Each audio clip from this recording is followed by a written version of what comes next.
来看嘉义民雄的往来是有700多公顷，也毋过呢，因为拢无落雨，所以这往来袂大，也影响到4月的采收。目前这栽笋的面积差不多是有2成，农民是烦恼讲，若准这可花搁安尼继续落去，可能会造成搁较大的损失，所以望政府会当提供协助。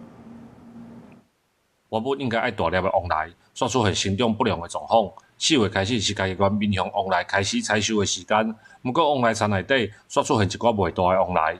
农民讲，因为天气无落雨的关系，致使着往来袂大。这拢停去采收啊啦，不过甲旧年比起来的高粒差要2倍啦。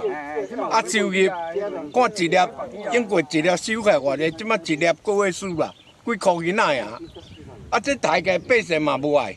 民雄乡公所伫4月初接到农民的申请了后，就邀请专家学者做伙到往来田来会勘，要来了解栽笋的情形甲原因。学者就指出，酷寒的天气对土壤造成影响，互果粒无法度吸收营养，才产生往来发育不良的问题。